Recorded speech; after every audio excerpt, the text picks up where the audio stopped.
All right, let's talk about presidential pardons, specifically the recent one granted to Hunter Biden. Now, I am not here to litigate the specifics of Hunter's legal troubles. Frankly, I don't care if he used a supercomputer to file his taxes while riding a donkey backwards through a car wash. What I am interested in is the historical context surrounding presidential pardons, because let's be honest, the outrage machine has been working overtime on this one. In the wake of President Joe Biden's decision to issue a sweeping pardon to his son Hunter, the commentariat from across the political spectrum issued a wave of stinging rebukes. Pundits bemoaned the death of justice, the collapse of the rule of law, and the inevitable descent of American democracy into a banana republic ruled by nepotism and cronyism. But as a historical matter, the critics are dead wrong when they insist that the Hunter Biden pardon is a unique and uniquely polarizing use of the pardon power. The pardon power, you see, is a relic of a bygone era when kings and queens ruled by divine right and could dispense justice as they saw fit. It's a power that has been used and abused by presidents of both parties throughout American history, often for deeply personal and politically expedient reasons. Here are 4 earlier examples of controversial uses of the pardon power from Washington to Bill Clinton. Together, they make Biden's pardon look almost quaint.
To solidify the fledgling nation and prevent further unrest.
Confederates would only serve to prolong the bitterness and division that had fueled the Civil War. His critics, however, saw it very differently. They accused Johnson of betraying the principles of the Union, undermining the sacrifices of Union soldiers, and empowering the very people who had sought to destroy the nation.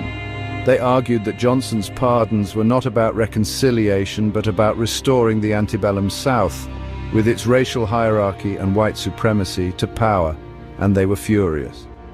Johnson's use of the pardon power ignited a political firestorm.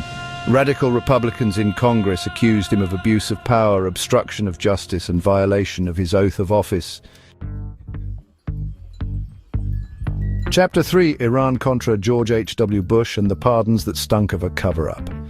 Now let's fast forward again to the late 1980s, a time of big hair, shoulder pads, and a little thing called the Cold War. The year is 1985 and Ronald Reagan is president. America is locked in an ideological struggle with the Soviet Union, and nowhere is this struggle more fraught than in Central America. Nicaragua in particular is a hotbed of Cold War tensions. The Sandinista National Liberation Front, a leftist revolutionary group, has overthrown the US-backed Somoza dictatorship, and the Reagan administration is determined to see them removed from power. Enter the Contras, a ragtag group of anti-Sandinista rebels operating in Nicaragua. The Reagan administration, eager to support the Contras but barred by Congress from directly funding their operations, cooks up a plan so convoluted, so morally dubious, it could only have been conceived in the shadowy backrooms of Washington, D.C. This, my friends, is the Iran-Contra affair.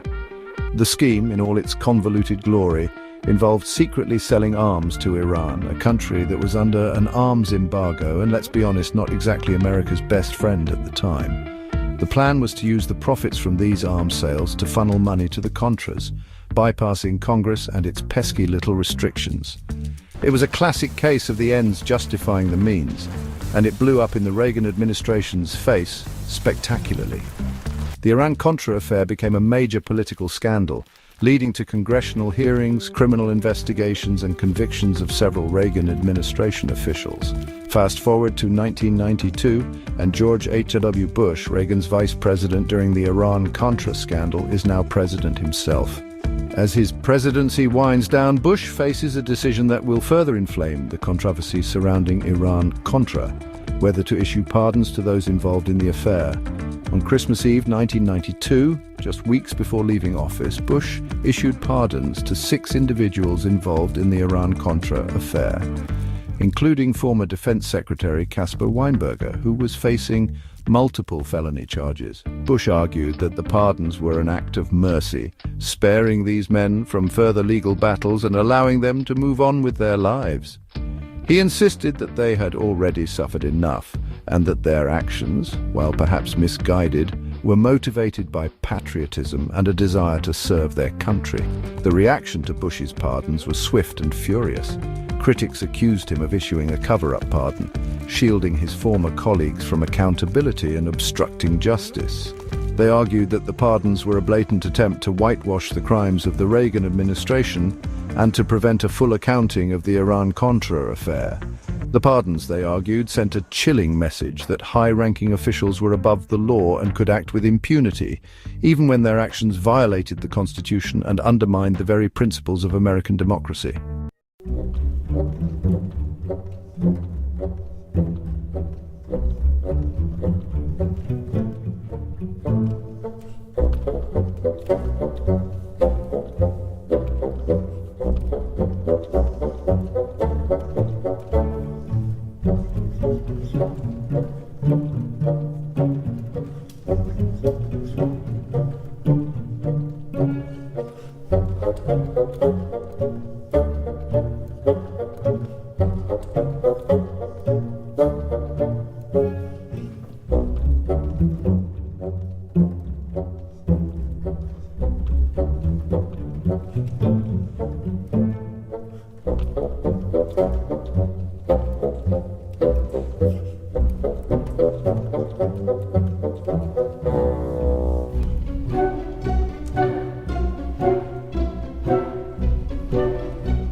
pardon power. So, there you have it. A whirlwind tour of presidential pardons throughout American history. From George Washington's pardon of the Whiskey Rebels to Bill Clinton's pardon of his half-brother. The pardon power has been a source of both controversy and debate since the founding of the Republic. Despite the prodigious hand-wringing over Hunter Biden, the question we really should be asking ourselves is whether the pardon power should be eliminated or at least reformed. It's a relic of a bygone era, a vestige of monarchy in a system that prides itself on democratic principles.